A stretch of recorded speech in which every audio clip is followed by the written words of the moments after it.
আমাদের বাড়িতে এই প্রথম কোনো মেয়ের বিয়ে ভাঙল। ভাববেন না বিয়েটা পাত্রপক্ষ কিংবা কোনো তৃতীয় পক্ষ ভেঙেছে। ওহো, এটা বড় আপার বিয়ে। বড় আপার বিয়ে ভাঙার সাধ্য স্বয়ং বড় আপা ছাড়ার কারণেই।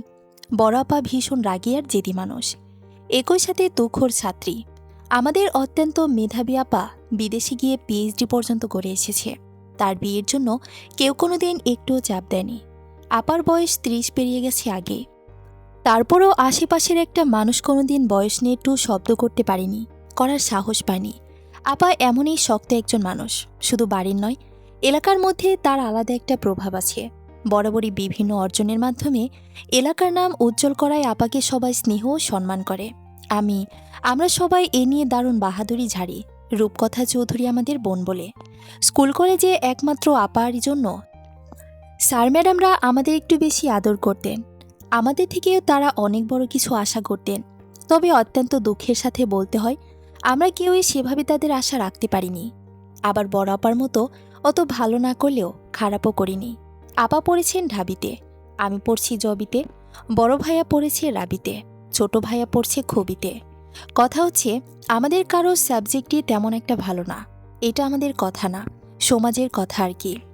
বড় আপার বিয়ে যার সাথে বিয়ে ঠিক হয়েছিল সেই লোকটা নিতান্তই ভদ্রলোক, সরকারি চাকরি করেন, উচ্চপদস্থ কর্মকর্তা। বড় আপার পছন্দ হয়েছিল বলেই বিয়ের কথা আগায়, কিন্তু আজ হঠাৎ করে কি যেন হয়ে গেল। একটা ঘটনার পরিপ্রেক্ষিতে বড় আপা কীভাবে যেন শুনে ফেলেন পাত্রের বড় ভাই এমনকি তার বাবা বাড়ির মহিলাদের সাথে ভালো আচরণ করেন না, খুবই নোংরা শব্দ ব্যবহার করে কথা বলেন। লোকমুখে শোনা কথা নয়, বড় আপা নিজে কানেই শুনেছে, এমনকি দেখেছেন। সেই থেকে বড় আপার মাথা গরম। এমন পরিবারে সে কোনোদিনও যাবেন না। যার বাবা ভাই এমন, সে ভালো হবে কি করে? যদি সে ভালো হয়, ওই পরিবেশে ওই নোংরা মানুষগুলোর সাথে বড় আপা কিভাবে চলবে? অতএব না, এই বিয়ে হবে না। বিয়ের কার্ড ছাপানো শেষ, 4 দিন পরই বিয়ে। কাছের সব আত্মীয় স্বজন চলে এসেছে আগে আগেই। বড় আপার বেশ কিছু বন্ধু বান্ধবও এসেছে।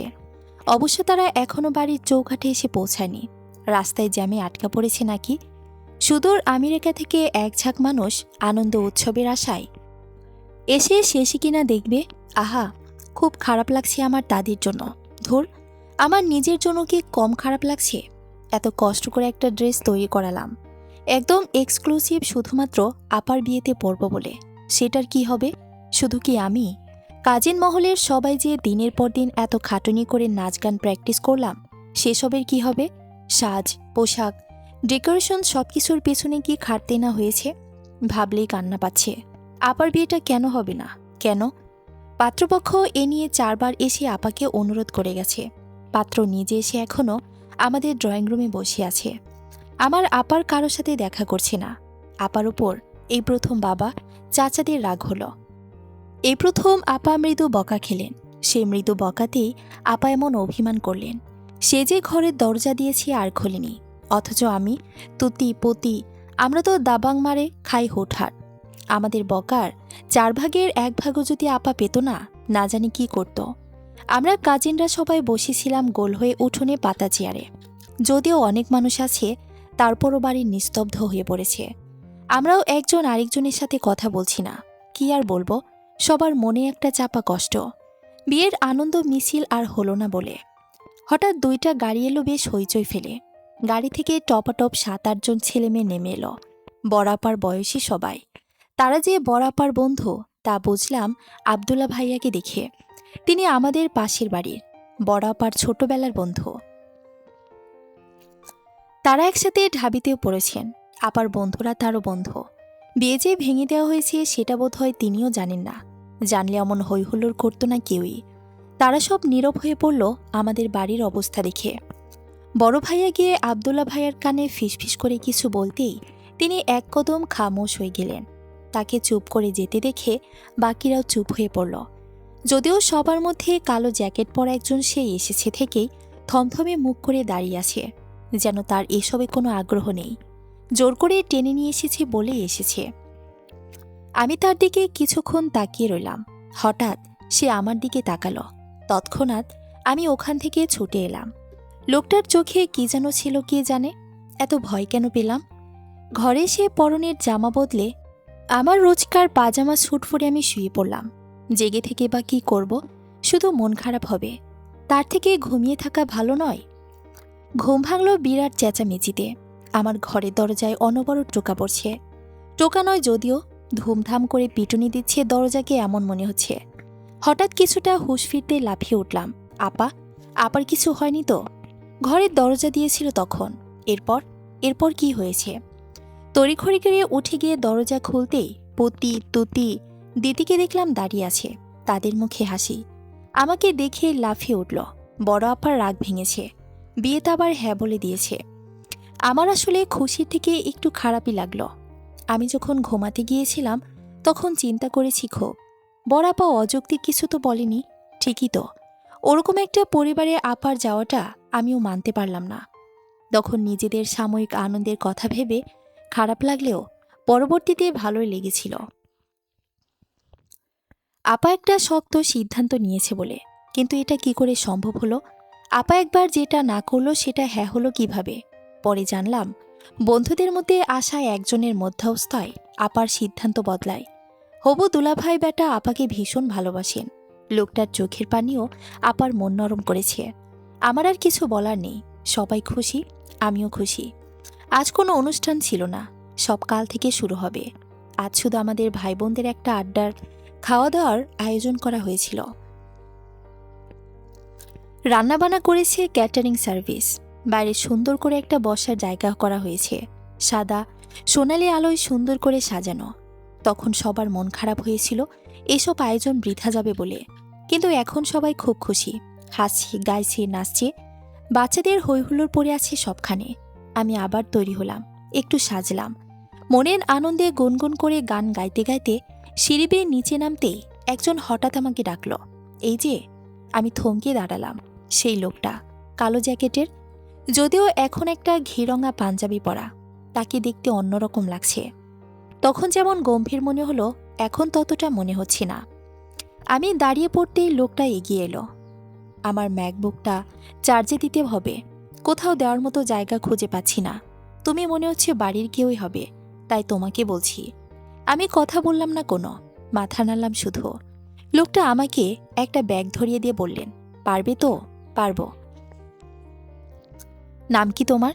আমি কিছু বলার সুযোগ পেলাম না। এর আগেই ছোট ভাইয়া আমাকে ডাক দিয়ে উঠলেন, পুটি। আমার মনটা খারাপ হয়ে গেল।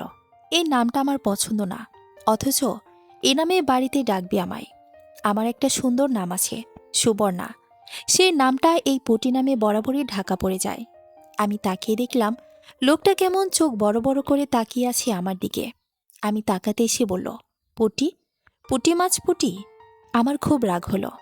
ব্যাগটা খপ করে ধরে নিয়ে নিজের ঘরের দিকে চললাম, তার ম্যাকবুক চার্জ দিতে। ধর, মনটাই খারাপ হয়ে গেল।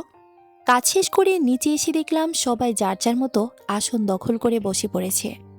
বড়াপা সবার মাঝে বসে আছেন। তার চোখ মুখ দেখে বোঝা যাচ্ছে না সে আজ এত কিছু হয়ে গেছে। আপা হাসি মুখে গল্প করছেন। আপার মুখের হাসি দেখে আমার ভালো লাগলো। যাক, আপা ভালো থাকলেই ভালো। আমি গিয়ে বসতে নিলেই বড় ভাইয়া বললেন, পুটি বসবি না এখন, আগে গিয়ে চা নিয়ে আয়। আমি যাব? হ্যাঁ তুই যাবি। আমার মনটাই ভেঙে গেল। এ বাড়িতে আমার একটুও কদর করা হয় না। আমাকে দেখলেই কেউ না কেউ একটা কাজ ধরিয়ে দেবে।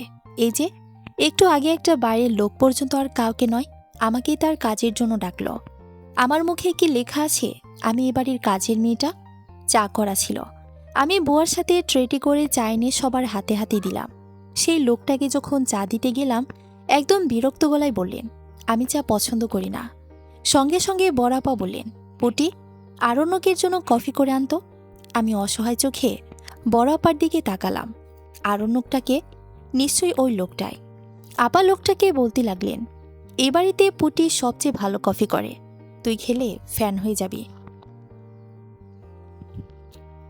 বারবার খেতে ইচ্ছে করবে, বারবার খেতে ইচ্ছে করবে, এমন কিছু না খাওয়াই ভালো। তাহলে কি লোকটা আমার হাতের কফি খেতে অনাগ্রহ প্রকাশ করলো? আমি দাঁড়িয়ে রইলাম। বড়াপা বললেন, আরে তুই দাঁড়িয়ে আছিস কেন? যা কফি নিয়ে আয়। আমি কফি করতে চলে এলাম।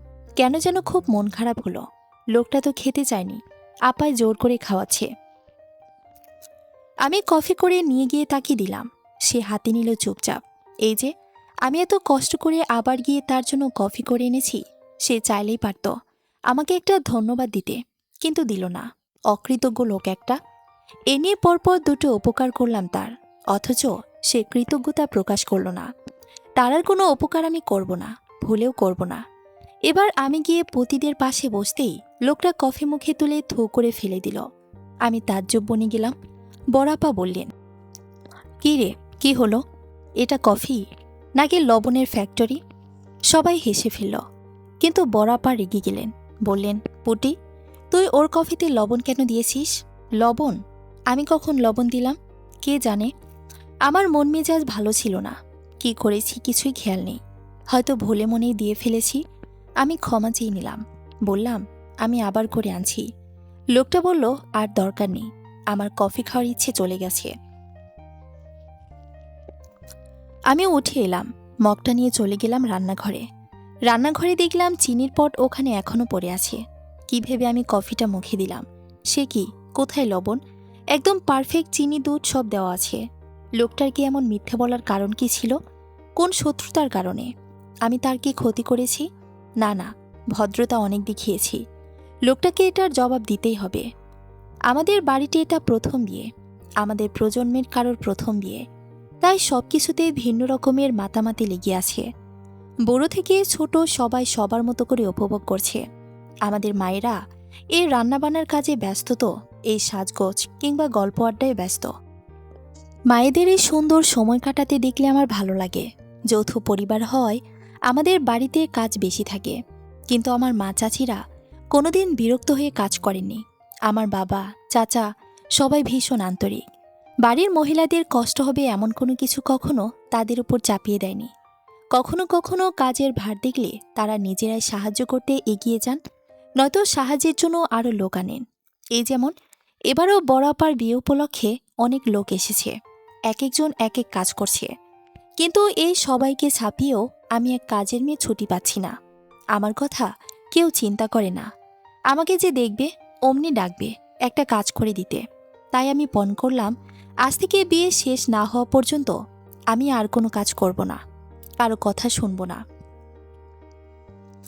আগের দিন ওই ঘটনার পর বিক্ষিপ্ত মন নিয়ে আমি যে ঘরে এলাম, এরপর আর বের হইনি। ভেবেছিলাম আমাকে একটু কেউ ডাকতে আসবে, কিন্তু না, একজনও ডাকতে এলো না। তাই আমি সিদ্ধান্ত নিয়েছি একা একাই চলব। পতিদের সাথেও আর কোনো কথা বলবো না। রাতে রাগ করে খাবার না খাওয়ায় সকালে ঘুম থেকে উঠতেই ক্ষুধা পেয়ে গেল।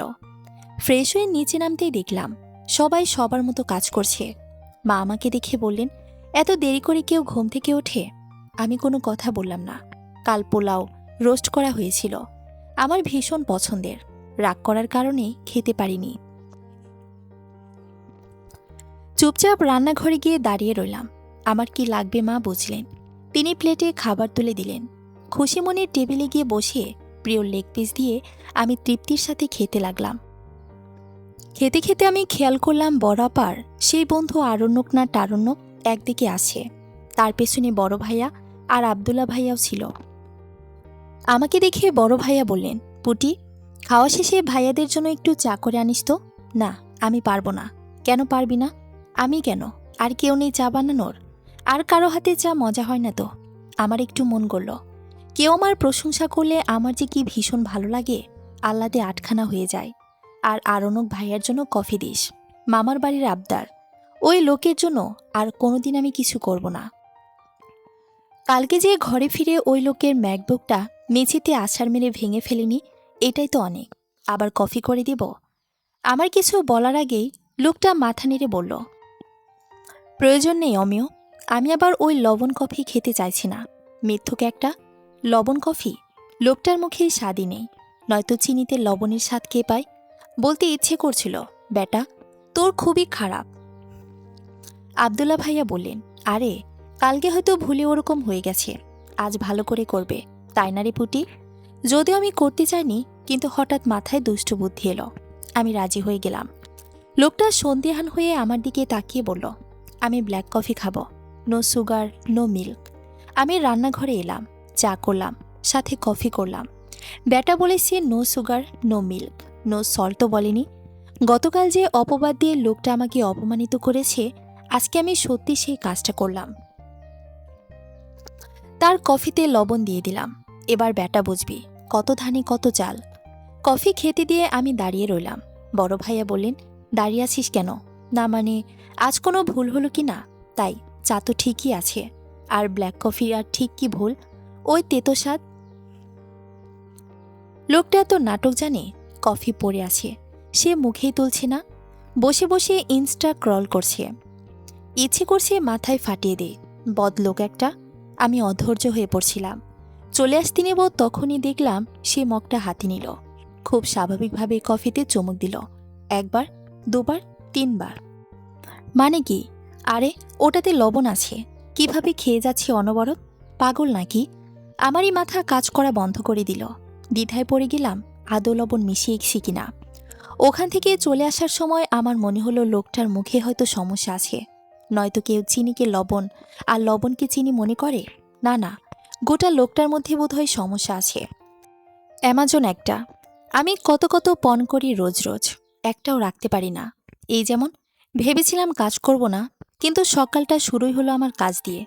এরপর ভেবেছিলাম পতিদের সাথে কথা বলবো না, কিন্তু ওদের সাথে কথা না বলেও আমি থাকতে পারি না। সেই কিছুক্ষণ রাগ দেখিয়ে একটু পর ওদের সাথে সাথে ঘুরলাম। আজ বড় আপার সঙ্গীত উৎসব। হিন্দি সিরিয়ালে যতগুলো প্রোগ্রাম হয় তার সবকটা আপার বিয়েতে হবে, একটাও বাদ যাবে না। সঙ্গীতের জন্য আমি একটা গাউন নিয়েছি, বেশ সুন্দর একটা গাউন। ওটা পরে নিচে আসতেই বড় চাচি বললেন, পরি পরি লাগছে। ওই যে বললাম, প্রশংসা শুনলে আমি গলে যাই, তাই আবারও গলে গেলাম। মুচকে হাসতে হাসতে হলঘরে গেলাম। আজ ওখানেই হবে অনুষ্ঠানটা। দরজা দিয়ে ঢুকতেই চোখ পড়ল অ্যামাজনের দিকে। একটা কালো পাঞ্জাবি পরে দাঁড়িয়ে আছে। আমি তার দিকে গেলাম না। মেয়েরা সব কয়টা ওদিকে কি করছে কে জানে। পতি এসে বলল, আরণক ভাইয়া কি সুন্দর তাই না? তোর চোখ নষ্ট হয়ে গেছে। আরে না, তুই ভালো করে দেখ, আসলেই সুন্দর। অন্য সময় হলে হয়তো বাহ্যিক সৌন্দর্য আমার চোখেও লাগতো, কিন্তু এখন কেন যেন লাগছে না। তার কোনো কিছুই আমার নজর কাটছে না, বরং দেখলে বিরক্ত লাগছে। সেদিন আর তার সাথে আমার কোনো কথা হলো না। হবেই বা কি? তার সাথে আমার কি কথা থাকতে পারে? পরদিন আমরা মেয়েরা সবাই ফুচকা খেতে যাব। আমাদের সাথে বড় ভাইয়ার যাওয়ার কথা ছিল, কিন্তু কাজ পড়ে যাওয়ায় ভাইয়া আর যেতে পারল না। আব্দুল্লাহ ভাইয়া আর ওই অ্যামাজন জঙ্গল দেখলাম ফিটফাট হয়ে বেরিয়ে এলো। পতি খুশিতে লাফিয়ে উঠল, আরণক ভাইয়া যাবেন? আমি বুঝতে পারলাম না এত খুশি হওয়ার কি আছে। এই লোকটাকে দেখলে তো আমার মেজাজ বিগড়ে যায়। সবাই গাড়িতে উঠল, আমি দাঁড়িয়ে রইলাম। লোকটা হঠাৎ আমাকে ডাকল, এই পুঁটি মাছ। আমি চটে গিয়ে বললাম, পুঁটি মাছ বলবেন না একদম। পুঁটি মাছকে মাছ না বলে কি বলবো? পুঁটি পাখি। আমি মাছ, তাহলে কি? বুঝলাম, লোকটা ইচ্ছে করে আমাকে রাগিয়ে দিতে চাইছে। আমি বুঝতে পারছিলাম না তার সঙ্গে আমার ঝামেলাটা ঠিক কোথায়। সে এমন কেন করছে? বরাপার হলুদে সবাইকে ক্যাটক্যাটে কমলা রঙের শাড়ি পরতে হলো। বরাপার ইচ্ছে হয়েছে সবাই কমলা পরবে আর আপা পরবে সবুজ। আমরা কেউই রাজি ছিলাম না, কিন্তু ওই যে আমাদের বাড়িতে বড়াপা যা বলেন তার ব্যতিক্রম কখনোই হয়নি। হলুদ ছোঁয়ানোর পর্ব শেষ হতেই একটা খেলার আয়োজন করা হলো। একটা বাটিতে অনেকগুলো চিরকুট ফেলে রাখা ছিল। একজন একজন করে গিয়ে একটা একটা চিরকুট তুলবে। সেখানে যে কাজটা করা থাকবে সেটাই করতে হবে, না করলে শাস্তির ব্যবস্থা আছে। আমি যে চিরকুট তুললাম তাতে বলা হয়েছিল নাচতে হবে। অসম্ভব, আমি নাচতে পারবো না। অতঃপর আমার জন্য শাস্তির ব্যবস্থা করা হলো। আব্দুল্লাহ ভাইয়া বললেন, আরণক বলতো পুটির শাস্তি কি হবে? কানাবগির ছা ছড়াটা বলো তো। আমি বুঝলাম লোকটা আমার নাম নিয়ে মশকরা করার একটা সুযোগও হাতছাড়া করতে চাইছে না, নয়তো এই ছড়া কেন দিবে? অতঃপর নাচের থেকে বাঁচতে আমি ছড়া কাটতে লাগলাম। ওই দেখা যায় তাল গাছ, ওই আমাদের গা, ওইখানেতে বাস করে কানাবগির ছা। ও বগি তুই খাস কি? পান্তা ভাত চাস কি? পান্তা আমি খাই না, পুঁটি মাছ পাই না, একটা যদি পাই অমনি ধরে ঘাপস ঘুপস খাই। আমার বলা শেষ হতেই সবাই হাসতে লাগলো। দেখলাম লোকটাও হাসছে। আমার খুব রাগ হলো। রাগে গজগজ করতে করতে আমি বসে রইলাম। অপেক্ষায় ছিলাম তার কপালে কি পড়ে তা দেখার জন্য। সবার শেষে তার পালা এলো। একটাই চিরকুট ছিল। আব্দুল্লাহ ভাইয়া তার হাত থেকে চিরকুটটা নিয়ে মাইকে বললেন, আরণ্যকে বলতে হবে তার চোখের এখানে সবচেয়ে সুন্দর মেয়ে কোনটা। শুনেই আমি মুখ বাঁকা করলাম। সুন্দর মেয়ের কথা জানি না, তবে আমার মনে হয় অসুন্দর বললে লোকটা আমার নামে নিত। কিন্তু আমাকে অত্যন্ত অবাক করে দিয়ে সে বলল, সুবর্ণা। আমি নিজের কানকে বিশ্বাস করতে পারছিলাম না। আদৌ লোকটা আমার নাম নিয়েছে নাকি আমি ভুল শুনলাম? সুবর্ণা, সে আমার ভালো নামটা জানে।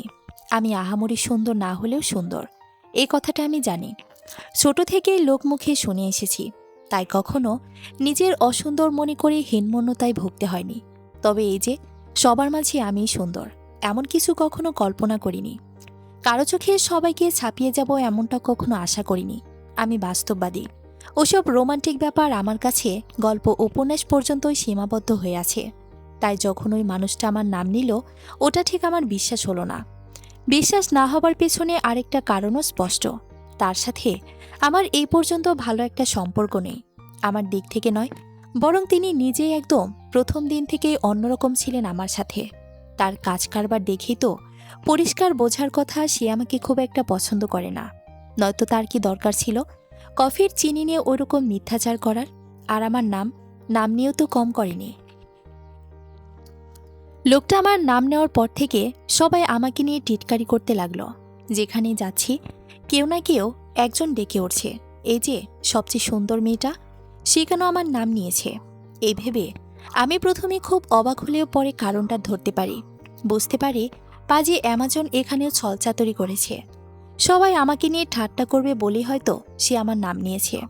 আমি তার চোখে কোনো সুন্দর টন্দর না, আমি হতেও চাই না কোনো মহামানব সে, যে তার চোখে সুন্দর হতে হবে আমার। লোকটার সাথে আমার আবার দেখা হলো খাবার টেবিলে। সবাই ছিল, তাই আমি চাইলেও উঠে যেতে পারিনি। আব্দুল্লাহ ভাইয়া বললেন, পুটি, অনুভূতি কেমন? কিসের? আরে কিসের মানে? আমাদের সবচেয়ে সুন্দর স্মার্ট বন্ধু থেকে এত বড় তকমা পেয়ে। আপনার কথা শুনে হাসি পাচ্ছে কেন? হাসি পাচ্ছে কেন? সুন্দর আর স্মার্ট কাকে বললেন? কেন আরণ্যকে? সে কি এত সুন্দর ছেলেটাকে তোর চোখে পড়ছে না? না তো, পড়ছে না।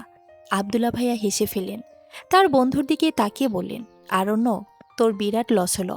যাকে তুই সবচেয়ে সুন্দরী বললি তার চোখে তো তুই পড়িস না।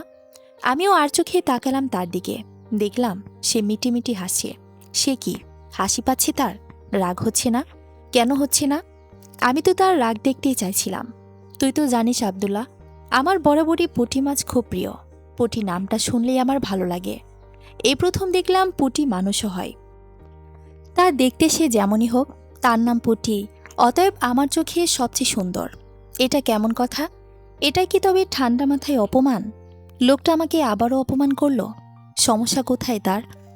আব্দুল্লাহ ভাইয়া হাসতে হাসতে বললেন, তা ঠিক, আরণ্যকের পুঁটি মাছ খুব পছন্দ। সরপুটি বেশি পছন্দ মনে হয়, তাই না রে? ওহো, পছন্দ এখন বদলেছে। এখন কি পছন্দ? এবার আর কোনো কথা বললেন না, চুপচাপ খেতে লাগলেন। আমার আর খাওয়া হলো না। শখের বিরিয়ানি প্লেটে পড়ে রইল। আমি শুধু আঙ্গুল নাড়তে থাকলাম। ঘুমাতে যাওয়ার আগে বাবা মায়ের ঘর থেকে একবার ঢু মেরে এলাম। হঠাৎ কেন যেন আমার মন আনচান আনচান করছিল। আমার এমন লাগলে আমি গিয়ে মায়ের কোলে মাথা রেখে কিছুক্ষণ শুয়ে থাকি।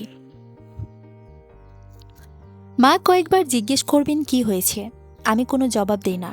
এরপর আর মাও কিছু জিজ্ঞেস করেন না, চুপচাপ মাথায় বিলি কেটে দেন। বাবা পাশে বসে টিভিতে খবর দেখেন আর আমাকে একটু পরপরই বলেন, মামুনি, এটা নোট করে রাখো, মন দিয়ে এই নিউজটা শোনো, ইন ফিউচার বিসিএসে কাজে দেবে। আমি ভুলেও চোখ তুলে তাকাই না। ছোট থেকে এসব খবর শুনতে আমার বিরক্ত লাগে। টিভিতে খবর দেখলেই আমার গায়ে সূচ ফোটানোর মতো ব্যথা হয়। অথচ বাবা কি ভালোবাসেন। চা নিয়ে আয়েশ করে বসে একের পর এক চ্যানেল বদলে ব্রেকিং নিউজ কি তা শুনবেন।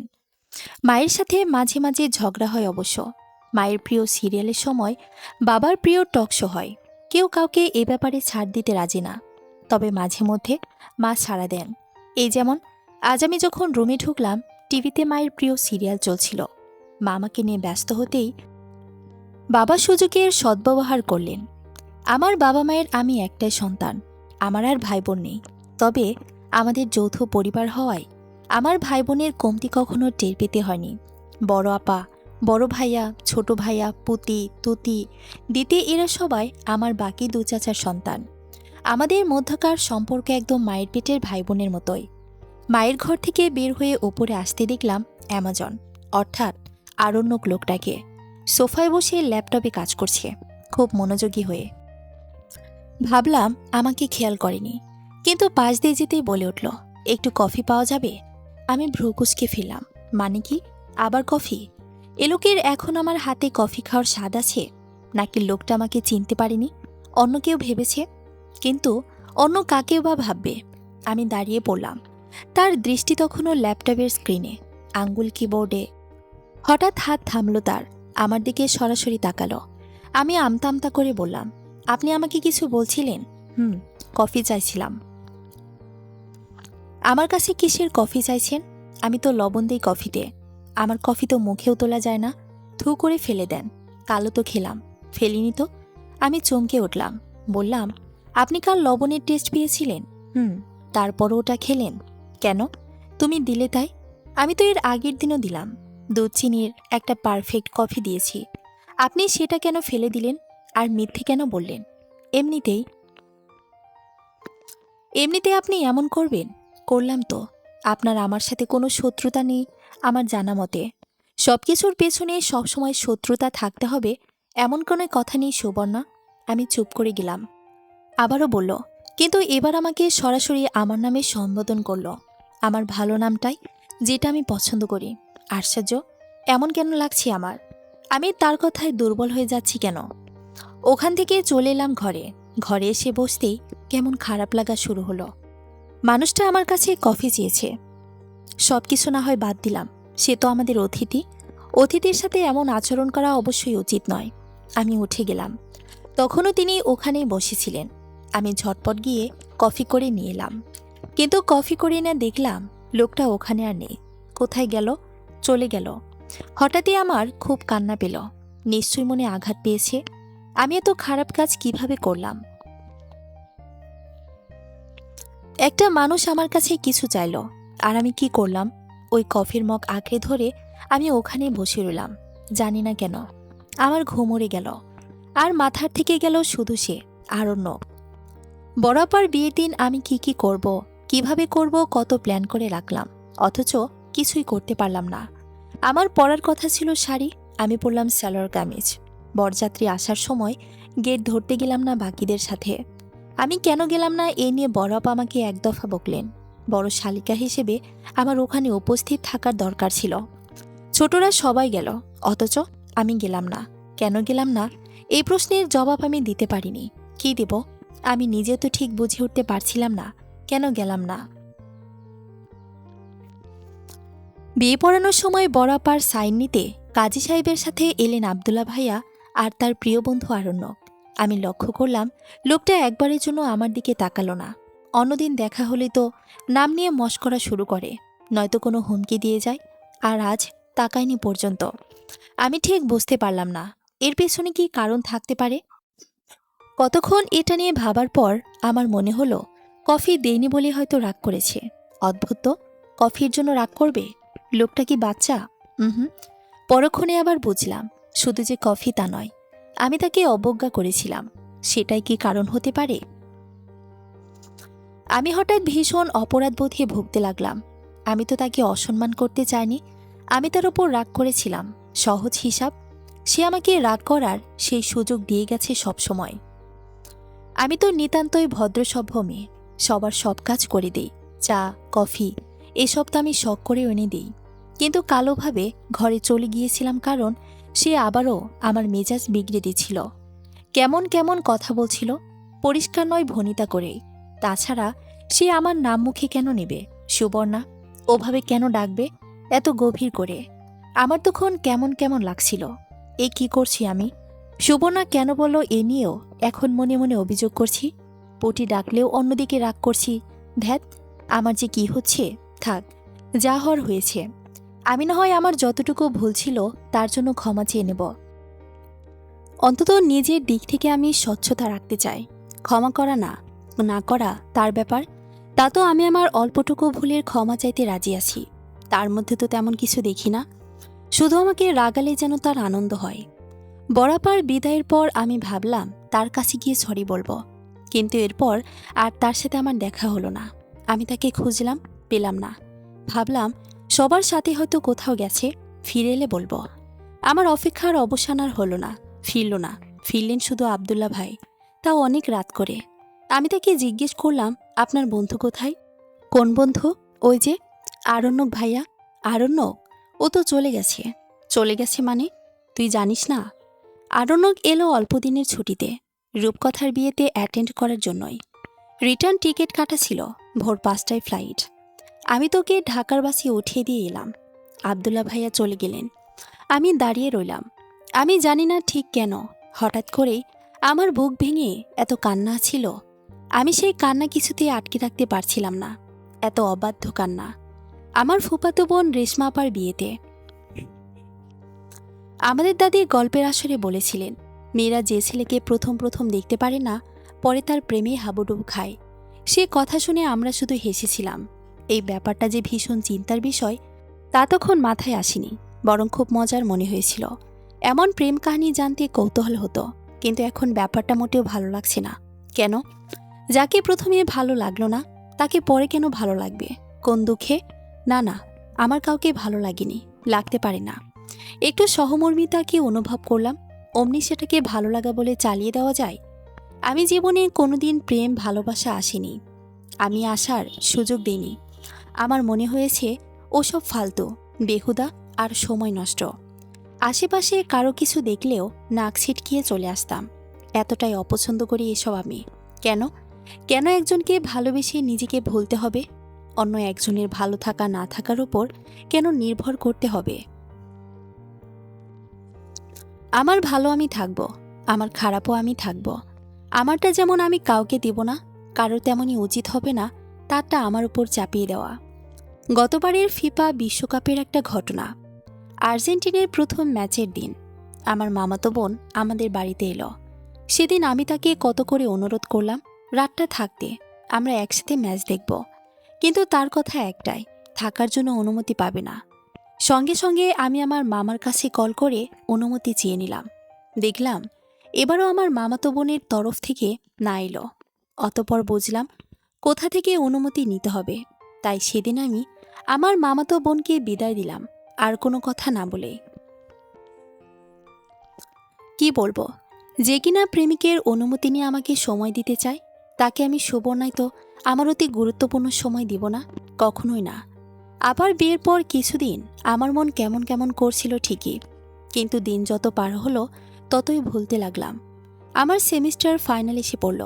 পড়ালেখার তখন না চাইতে অনেক চাপ নিতে হলো। বাবার ইচ্ছে আমাকে বিসিএস পরীক্ষায় বসতে হবে।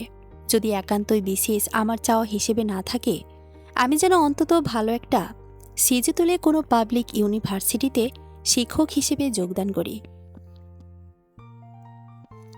আমার পক্ষে দুটোর একটা খুব একটা সহজ নয়, বরং বেশ কঠিন। আমি পড়ালেখায় খারাপ এটা কখনো বলবো না, কারণ আমি পড়ালেখায় তেমন একটা শ্রম দিইনি কখনো। দিলে এত অধ্যপতন আমার হতো না। আমি বরাবরই ফাঁকিবাজিদের মধ্যে থেকেছি, যার খেসারত প্রত্যেক সেমিস্টারে এসে দিতে হচ্ছে। তারপর আমি নিজেকে শুধরানোর চেষ্টা করছি না। বড়াপা এ নিয়ে কয়েক দফা আমাকে বকাঝকা করেছেন, লাভ হয়নি খুব একটা। আমি আমার মতোই আছি, কিন্তু এবার ভাবছি একটু লাগাম টেনে ধরতে হবে। অনেক হয়েছে। আমার যৎসামান্য চেষ্টায় এই সেমিস্টার সত্যি বলতে ভালোই গিয়েছে। একটা লম্বা ব্রেক হল ছেড়ে আমি এসে পড়লাম বাড়িতে। বাড়িতে এসে জানলাম আব্দুল্লাহ ভাইয়া বিয়ে করছেন। খুশির সংবাদ।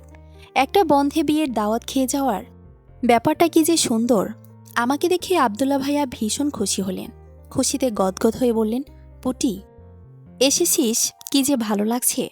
শুনেছিলাম তোর সেমিস্টার চলছিল, আমি তো ভাবলাম এ বুঝি তোর মিস গেল। তোমার বিয়েতে তো আমি সেমিস্টার ফেলে এসেও অ্যাটেন্ড করতাম। এত সহজে নিস্তার পাবে না আমার থেকে। বিয়েটা খুব চলজলদি হয়ে যাচ্ছে বলে মনে হলো। তা অবশ্য ঠিক। আপার বিয়েতে কমপক্ষে 10 দিন যাবৎ আমাদের উৎসব চলছিল। এক এক দিন এক এক প্রোগ্রাম। বিয়ের আগে বিয়ের পরে কত কত প্রোগ্রাম যে রাখা ছিল। আপার এই গ্র্যান্ড ওয়েটিং দেখার পর যে কারোর এমন 2 দিনের অনুষ্ঠান পাঁচছে বলে মনে হবে।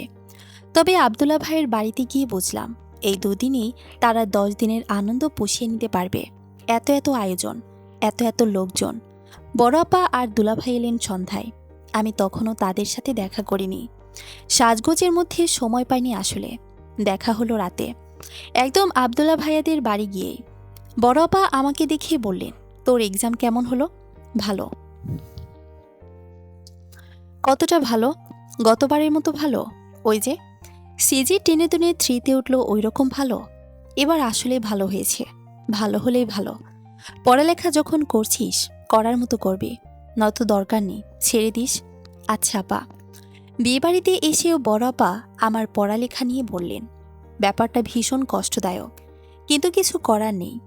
বড় আপার জীবনের একটা বড় অংশ ছিল এই পড়ালেখাকে ঘিরে। আপা জীবনে সফল হওয়া বলতে যদি কিছু বোঝে, তাহলে সেটা হবে একাডেমিক সাকসেস। বড় আপা চলে যেতে আমি মন খারাপ করে সোফায় বসে পড়লাম। তখনই পেছন থেকে কেউ একজন ডেকে উঠল, এই পুঁটি মাছ। আমি হকচকিয়ে গেলাম। পেছন ফিরে তাকাতে দেখলাম মাথায় ক্যাপ পরা একজন পেছনের সোফায় গা এলিয়ে দিয়ে বসে আছে। চেহারা ঠিকমতো দেখা না গেলেও আমি মুহূর্তেই চিনে ফেলাম, আরণ্যক। আরণ্যক ভাইয়া। আমি তৎক্ষণাৎ বলে ফেলি। এটা ভাবতে লাগলাম, তিনি কবে আর কখন এলেন? লোকটা এতক্ষণ যে এখানেই ছিলেন, অথচ আমি টেরও পেলাম না। হঠাৎ আমার আগের সেসব স্মৃতি মনে পড়ে গেল। ঝকঝকে মুক্তোর মতো পরিষ্কার সব স্মৃতি। শেষ বিদায়, যদিও শেষ বিদায়ের কিছুই নেই। বিদায় বেলায় আমাকে তো জানিয়ে যায়নি, কিন্তু মানুষটা আদৌ এখানে এসেছে নাকি নিছকই আমার কল্পনায়? আমি ভাবনায় পড়ে গেলাম। অত পাগলও তো আমি হইনি যে তাকে কল্পনায় দেখতে হবে। এভাবে তাকিয়ে কি দেখছো? আমি কি আরো সুন্দর হয়ে গিয়েছি নাকি? কথার ধরনে বুঝলাম, না, কল্পনা নয়, মনের ভুলও নয়, সত্যি এসেছে। তার মতো ওরকম সেলফ অবসেড মানুষ আর দুটো কি আছে? মানুষ শুধু সুন্দরের দিকে তাকিয়ে থাকে না, চিড়িয়াখানায় গিয়ে আজব চিড়িয়ার দিকেও তাকিয়ে থাকে। তাহলে তুমি বলছো আমি আজব চিড়িয়া? বলছি, খারাপ না। তুমি মাছ, আমি চিড়িয়া। আমি মাছ, আপনি বললেই হলো। আমি না বললেও তুমি মাছ, পুঁটি মাছ। এমন পাগল আর আমি দেখিনি। এই এক নাম নিয়ে আমি আমার জীবন দশায় এত টিটকারি শুনতে পাইনি যতটা এই একজন মানুষের থেকে পেয়েছি। আমাকে এই যাত্রায় আরও অবাক করে দিয়ে তিনি বললেন, আমি তোমার জন্য গিফট এনেছি। আমার চায় না, তোমার চাইতে হবেও না। আমি না চাইতেও তোমার জন্য আনতে পারি। আমি তাকিয়ে রইলাম তার মুখের দিকে। কথাটা অন্যরকম শোনালো। লোকটা অবশ্য তার কাজে ব্যস্ত হয়ে পড়ল। নিচে ফেলে রাখা লাগেজ থেকে একটা বাক্স বের করে আমার হাতে তুলে দিলেন। আমি হাতে নিয়ে দাঁড়িয়ে রইলাম। তখন আব্দুল্লাহ ভাইয়া এলেন হন্তদন্ত হয়ে। অবাক স্বরে বললেন, আরণ্যক, তুই এখনও ঘরে গিয়ে ফ্রেশ হলি না? আশ্চর্য, সময় তো পেরিয়ে যাচ্ছে। হ্যাঁ, যাচ্ছি। আমার দিকে এক পলক তাকিয়ে থেকে তিনি ওপরে চলে গেলেন। আব্দুল্লাহ ভাইয়াও যাওয়ার আগে বললেন, পুটি, জলদি আয় তো। আমি মাথা নাড়লাম শুধু। ড্রয়িং রুম তখন একদম ফাঁকা, সবাই বাইরে। আমি ভেবেছিলাম ওখানে ফেলে আসবো বাক্সটা, কিন্তু আমার মন উতলা হয়ে উঠল ভেতরে ঠিক কী আছে তা জানার জন্য। একটা সময় কৌতূহল আর দমানো গেল না। আমি বাক্সটা খুলতেই তবলা খেয়ে গেলাম। ভেতরে কতগুলো খেলনা, চুনোপুটি, সরপুটি মাছ। এই লোকটা এত বদ কেন? এক মুহূর্তের জন্য হলেও আমি ভেবেছিলাম ভেতরে এমন কিছু থাকবে যা কিনা, ধুর, আমিও কি বোকা? কার থেকে কি আশা করছি, কেন করছি? আরণ্যক ভাইয়াকে দেখে আমার কাজিন মহলে ব্যাপক হৈহুল্লোড় পড়ে গেছে। আমি বুঝতে পারছি না এরা লোকটার মধ্যে কি এমন পেয়েছে। এত আদিক্ষেতা দেখানোর কি আছে? এদের এমনিতে সব কিছুতে বাড়াবাড়ি, লোকটাও কম না, এত ঢং দেখাচ্ছে। তাছাড়া একটা জিনিস লক্ষ্য করলাম, আমার কাজিনদের সাথে, এমনকি নতুন নতুন অনেক মুখের সাথেও তার আচরণ ভদ্র, সভ্য, প্রশংসা করার মতোই। আমার সাথে একটু কেমন যেন। পুতির সাথে যখন বললাম, সে ফিসফিস করে আমাকে বলল, মনে হয় তোকে পছন্দ করে। আমি গল্প উপন্যাসে এমন অনেক পড়েছি। রাখতো তোর গল্প উপন্যাস, বাস্তবসম্মত কথা বল। বাস্তবে এটাকে অভদ্রতা আর অসভ্যতা বলে। নারী পুটি, তুই যাই বলিস না কেন, আমার মনে হয় ওটাই হবে। আমি মাথা নাড়লাম, না, এ হতেই পারে না, অসম্ভব। ওই লোকটা আসলেই করে। আমি দোটানায় পড়ে গেলাম, জানি না কেন। আমার তার মনের কথা জানতে ইচ্ছে করল। কখনো কখনো তার চোখের দিকে তাকালে আমারও মনে হতো অন্যরকম কিছু, কিন্তু আমার চিন্তা ভাবনা তো আমি ওভাবে চাপিয়ে দিতে পারি না। বাড়ি ফেরার সময় বড়াপা হঠাৎ ডাকলেন। বড়াপা ডাকলেই আমি ভয়ে ভয়ে থাকি, না জানি আবার কি নিয়ে বকা দেন। পটি শোন, আরণ্যক আমাদের বাড়িতে যাবে, ও 2 দিন ওখানেই থাকবে। তুই একদম ওর সাথে কোনো প্রকার বেয়াদবি করবি না। আমি কি বেয়াদবি করলাম? আরণ্যক বেহুদা অভিযোগ দেওয়ার ছেলে না, আর মিথ্যে বলার অভ্যেস ওর নেই। তোর কাছে তোর ব্যবহার বেয়াদবি মনে না হলেও ওর কাছে মনে হতে পারে। আর আমিও নোটিশ করেছি তুই ওকে দেখলেই বিরক্ত হয়ে যাস। আরণ্যক নিশ্চয়ই ফাত্রা কোনো ছেলে না যে তুই ওরকম লোক দিবি ওকে। আমি তো তেমন কিছু করিনি। উনি যে সবসময় আমার নাম নিয়ে, তুই ছোট হিসেবে ও তোর সাথে একটু মজা মস্করা করতেই পারে। সব কিছুতে এমন রাগ করলে হয় নাকি? বললেই হলো আমি এমনি এমনি রাগ করি। তিনি আপার প্রিয় বন্ধু, আপা তার কোনো দোষ দেখবে না, স্বাভাবিক আমার রাগ হলো। সে আমার নামে ঠিকই অভিযোগ করল। আমি যখনই ভাবি একটু সহজ হব, তখনই তার এমন এমন কাজ না করলে হয় না। আসলে আমার রাগের থেকেও কষ্ট হলো বেশি। তিনি কেন আমার উপর এত বৃতৃষ্ণা পোষণ করেন? বরাবর কথা শোনার পর মন মেজাজ বিগড়ে গেল একেবারে। রাগ করে আমি আর সবার সঙ্গে গাড়িতে উঠে গেলাম না। আব্দুল্লাহ ভাইয়াদের বাড়ি আর আমাদের বাড়ির মূল সড়ক দিয়ে যেতে একটু দূরের পথ মনে হলেও বাড়ির পাশের বড় জঙ্গল দিয়ে অল্প কিছু পথ। দিনের বেলায় সবাই অনায়াসে জঙ্গলের পথ দিয়ে ওই বাড়ি থেকে ওই বাড়িতে যায়। রাতেও যদিও যাওয়া যায়, সেটা অবশ্য পুরুষরাই যায়, মহিলাদের তেমন একটা যাওয়া হয় না। খুব সাহসী মহিলা ছাড়া কাউকে একা ওই পথ পেরোতে দেখা যায় না। আমি আর সে সাহসী দুঃসাহসী কাজটা করলাম। রাগের মাথায় বরাবরই আমি ভুল সিদ্ধান্ত নিয়ে থাকি। পুতিরা অনেক বারণ করলো, আমি শুনলাম না। আমি ওই পথ ধরে হাঁটতে লাগলাম। কিছুটা আসতেই আমার ভয় হতে লাগলো। কালবৈশাখীর বাতাসের মতো বাতাস ছুটছে, জানি না ঝড় আসবে কিনা। এর মধ্যে পেছন পেছন শুকনো পাতায় কেউ একজন পা মারিয়ে আছে, আমি স্পষ্ট বুঝতে পারলাম। হঠাৎ মনে হলো আমার পা দ্রুত চালাতে হবে, তাই আমি ছুটতে লাগলাম। দিশেহারা হয়ে ছুটতে লাগলাম, আর একটা সময় ধপাস করে পড়ে গেলাম। ডান পা নাড়ানোর শক্তিটুকু আর আমার মধ্যে ছিল না। বুঝতে পারলাম হয়তো মচকে গেছে। হাড় ভেঙেছে কিনা সেটাও বলা মুশকিল। ব্যথায় দাঁতে জাত চেপে পায়ে হাত দিয়ে আমি চুপচাপ বসে রইলাম। একটু পর পেছন থেকে কেউ একজন এসে আমার পাশেই বসলো। তখন কেন যেন আর ভয় কাজ করছিল না। তাকিয়ে দেখলাম আরণ্যক ভাইয়া। অরণ্যে আরণ্যক থাকবে স্বাভাবিক, কোনো ভ্রুক্ষেপ করলাম না। খুব ঝাড়া শেষ হলো, আমি কিছুই বললাম না। পা ব্যথায় টনটন করছে, কেবলমাত্র ব্যথায় কিনা জানি না। চোখ ছলছল হয়ে আসে। বাঁ হাতের উল্টো পিঠে চোখ মুছে নিয়ে আমি আগের মতোই থম মেরে বসে রইলাম। বেশি ব্যথা করছে। উনি আমার পায়ে হাত দিতে চাইলে আমি চেঁচিয়ে উঠলাম, ধরবেন না, ভয় নেই। অন্য কোনো উদ্দেশ্যে ধরতে চাইছি না, ব্যথা পেয়েছো তাই। আমার পা, আমার ব্যথা, আপনি নাক গলাতে আসবেন না। এখানে পড়ে থাকবে, থাকলে থাকবো, আপনার তাতে কি? আমার কিছুই না। একটু পর বৃষ্টি নামবে, বৃষ্টির কথা না হয় বাদ দিলাম। বৃষ্টি খুব সুন্দর একটা ব্যাপার, উপভোগ করার মতো।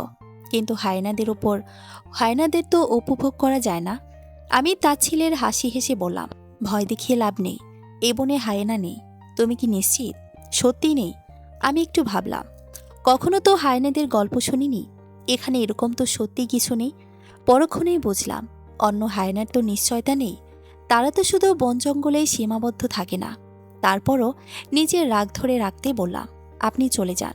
কে বলেছে আমার পেছনে আসতে? জুতা মেরে গরুদান করছেন? জুতা? আর নাটক করতে হবে না। আপাকে গিয়ে আমার নামে অভিযোগ দিয়েছেন আমি নাকি আপনাকে অসম্মান করি, আরও হ্যান ত্যান। আচ্ছা, আপনারা তো সমস্যা কেন আমাকে নিয়ে? সমস্যা নেই তো, না থাকলে এসব করে বেড়াচ্ছেন কেন? আমার ভালো লাগছে তাই। অন্যকে কষ্ট দিয়ে ভালো থাকেন আপনি? কষ্ট পেয়েছো নাকি? তাহলে কি মজা পাবো? আমার পায়ের ব্যথা বাড়ছে। এদিকে টুপটাপ বৃষ্টি নামতে লাগলো। আমি আকাশের দিকে তাকিয়ে রইলাম নীরবে। তিনি ভীষণ চিন্তিত গলায় বললেন, পায়ে বেশি ব্যথা করছে সুবর্ণা। এবার আমি ফুপিয়ে কেঁদে উঠলাম। আপনি এমন কেন? কেমন বলো তো? সুবর্ণা ডাকেন কেন? ডাকবো না? পুঁটি মাছ ডাকবো? না, ওটাও না। তাহলে কি ডাকবো? তুমিই বলো। কিছু ডাকতে হবে না। বৃষ্টি বাড়তে লাগলো। আমিও জেদ ধরে বসে রইলাম। একটা সময় তার জোরের কাছে আমার জেদ টিকল না। লোকটা হঠাৎ আমাকে বাজাগোলা করে তুলে হাঁটা ধরল। আমি প্রথমে বাধা দিলেও পরবর্তীতে আর কিছু করলাম না, চুপ করে রইলাম। বাড়িতে আসতে মায়ের আহাজারি শুরু হয়ে গেল, সেই সাথে বকাঝকা। ডাক্তার এসে দেখে গেল। প্রাথমিক চিকিৎসা যা প্রয়োজন ছিল সেসব দিয়ে পরদিন হসপিটাল গিয়ে এক্স রে করতে বলল। রাতে আমার গা কাঁপিয়ে জ্বর এলো। পরদিন সকালে শুনেছি আরণ্যক ভাইয়ারও ভীষণ জ্বর। আব্দুল্লাহ ভাইয়ার বিয়েতে আমার আর আরণ্যক ভাইয়ার যাওয়া হলো না। আমাদের দেখভালের জন্য মা আর বড় চাচিও গেলেন না। আর বড় আপা আমার পাশাপাশি তার বন্ধুকেও খুব করে বকে দিলেন। আমার যেমন বকাঝকা খেলে মন খারাপ হয়ে যায়, লোকটার তেমন কিছুই হলো না। আপা বকছিল আর তিনি শুধু হাসছিলেন। আমার পায়ের ব্যথা ছিল অনেক দিন। আমি যখন একটু হাঁটতে পারলাম ততদিনে আমাদের ক্লাস শুরু হয়ে গেছে।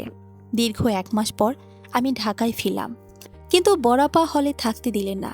তার ফ্ল্যাটে নিয়ে গেলেন, বলে দিলেন আমি পুরোপুরি সুস্থ না হওয়া পর্যন্ত হলে যেতে পারবি না। আমার পায়ের ব্যথা যদিও তখন তেমন একটা ছিল না, হয়তো বেশিক্ষণ হাঁটতে একটু ব্যথা হতো, কিন্তু বড়াপাকে বলে বিশেষ কোনো লাভ হলো না। বড়াপার ফ্ল্যাটে আসার 2 দিন পর আপা জানালেন রাতে বাসায় দাওয়াত রেখেছে, বন্ধুরা সব আসবে। বন্ধুদের কথা বলতেই মনে পড়ে গেল আরণ্যক ভাইয়ের কথা। সেই সময় জ্বর নিয়ে 3 দিনের দিন বাড়ি ছেড়েছিলেন। সেই 3 দিন আমাদের দেখা হয়েছিল হাতে গোনা 2 বার।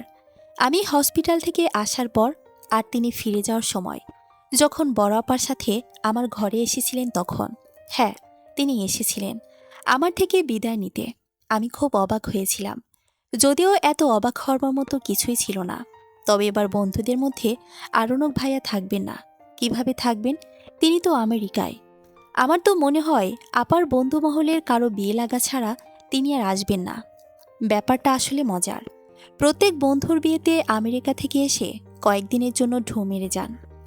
এতদিনে বন্ধুদের জন্য যে তার মনে নিঃস্বার্থ ভালোবাসা আছে তা আমার ভালোই বোঝা হয়ে গেছে। বিকেলে বড় আপার সাথে টুকটাক কিছু কাজ করে আমি ঘুমিয়ে পড়েছিলাম। সন্ধ্যায় আপা ডেকে তুলল, বলল যা ফ্রেশ হয়ে আয়, সবাই এসে পড়েছে। আমি অবাক হয়ে বললাম, আমি যাব ওখানে? কেন যাবি না? অসামাজিক তুই? গেস্ট আসলে দেখা করবি না, এটা কেমন কথা? বড় আপার সাথে তর্কে গিয়ে লাভ নেই, সেই শক্তি কিংবা ইচ্ছেও নেই আমার। অগত্যা উঠে ফ্রেশ হয়ে এলাম। ড্রয়িং রুমে আসতেই দেখলাম আপার বন্ধুরা সবাই আছেন। আমিও সালাম দিলাম। আপার বন্ধুরা ছাড়াও আরও 2 জন ছিলেন। আপা পরিচয় করিয়ে দিলেন তারা আরণ্যক ভাইয়ার বাবা মা। আমি একটু অবাক হলাম। আরণ্যক ভাইয়া নিজে আসতে পারেননি বলে কি তার বাবা মাকে পাঠিয়েছেন বন্ধুদের গেট টুগেদারে? অদ্ভুত তো। খাবার টেবিলে আপার বন্ধুরা সবাই গল্প করছিলেন। না চাইতেও কিছু কথা কানে এলো। কেবল এক আরণ্যক ভাইয়া ছাড়া আর সবাই এখন বিবাহিত। এবার আরণ্যক ভাইয়ার পালা। খাবার টেবিলে আরণ্যক ভাইয়ার বিয়ে নিয়ে আলোচনা বেশি হলো বলে আমার মনে হলো। ফেরার আগ মুহূর্তে আন্টি আমার হাত ধরে পাশে বসালেন। আমার হাতে একটা স্বর্ণের ব্রেসলেট পরিয়ে দিয়ে বললেন, ভীষণ মিষ্টি মেয়ে, আমার বাবার সাথে দারুণ মানাবে। প্রথমে আমি আটকে উঠলাম, তার বাবার সাথে মানে? পরে বুঝলাম এই বাবা সেই বাবা নয়, এই বাবা তার ছেলে অ্যামাজন তথা আরণ্যক। বড়াপার সামনে আমি কিছুই বলতে পারলাম না। সবাই চলে যাওয়ার পর আমি লক্ষ্য করলাম একের পর এক ফোন কল আসছে আমাদের বাড়ি থেকে। বড়াপা আমার কথার কোনো জবাব না দিয়ে ফোনে কথা বলতে লাগলো। আমি দুলাভাইকে জিজ্ঞেস করলাম এসব কি হচ্ছে। ততক্ষণে যদিও আমি আন্দাজ করতে পেরেছি। ভাইয়া হাসতে হাসতে বললেন, শালিকা, এখন জোড়া বাঁধার সময় হয়েছে যে। আমি বরাবরই প্রস্তুত ছিলাম অ্যারেঞ্জ ম্যারেজের জন্য। আমার নিজের এমনকি পারিবারিক অবস্থার পরিপ্রেক্ষিতে কখনোই ওসব লাভ ম্যারেজের চিন্তাও করিনি। সেদিকে চেষ্টা করা তো দূরের কথা।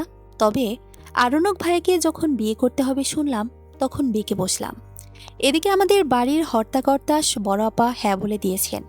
বাড়ি থেকে চাপ আসতে লাগলো, অযথা আপার বন্ধুত্ব নষ্ট হবে। আমি এখন যেন এমন কোনো কিছুই না করি। আমার কথা হলো, বন্ধুত্ব নষ্টের কথা আমার কেন চিন্তা করতে হবে? ওই লোকটার কি উচিত ছিল না ওটা চিন্তা করার? তাছাড়া 1 মুহূর্তের মধ্যে কিভাবে কি হয়ে গেল? হঠাৎ তার আমাকে বিয়ের উপযুক্ত কেন মনে হলো?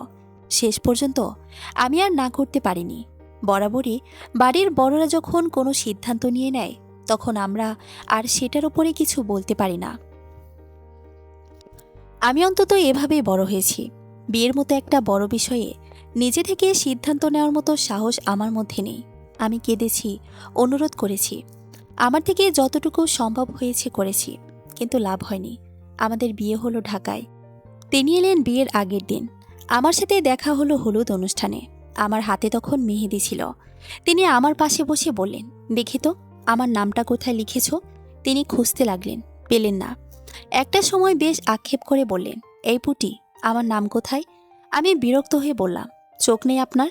তিনি আবার খুঁজতে লাগলেন। হঠাৎ চেঁচিয়ে উঠলেন, অ্যামাজন? এই, তুমি কি আমার নাম অ্যামাজন দিয়েছ নাকি? আমি কিছুই বললাম না। তিনি খিলখিলিয়ে হাসতে লাগলেন। মুগ্ধ চোখে সেই হাসি দেখতে দেখতে আমার মনে হলো, নিশ্চয়ই এই মানুষটাকে আমি কখনো অপছন্দ করিনি। অপছন্দ করলে তার হাসিতে ওভাবে ডুবতাম? তবে হ্যাঁ, রাগ ছিল, অনেক দিনের জমানো রাগ। যখন দেখলাম আর অন্য কোনো উপায় নেই, তখন ঠিক করলাম বিয়ের পর সব শোধ তুলব, কোনো ছাড় দিব না। বিয়ের রাতে তিনি আমাকে বললেন, সুবর্ণা, একটা কথা বলি।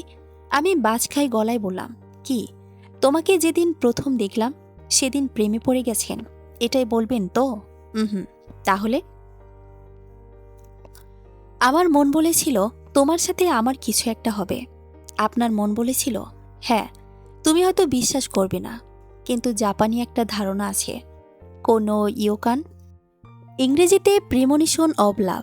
সহজ বাংলায় বলতে গেলে এটা প্রথম দেখায় ভালোবাসা বোঝায় না, তবে মনের মধ্যে এই অনুভূতি জাগায় যে তুমি টের পাবে অপর মানুষটার সাথে তোমার কিছু হতে চলেছে, হয়তো প্রেম, হয়তো ভালোবাসা। আমি আমতা আমতা করে জানতে চাইলাম, কিন্তু আমাদের তো তেমন কিছুই হলো না। কে বলেছি হয়নি? আমার তো হয়েছে। কি হয়েছে? এই যে তোমার সাথে আমার বিয়ে হয়েছে। আর ভালোবাসা, ভালোবাসা না এলে কি আর বিয়ে হতো? সমাপ্ত।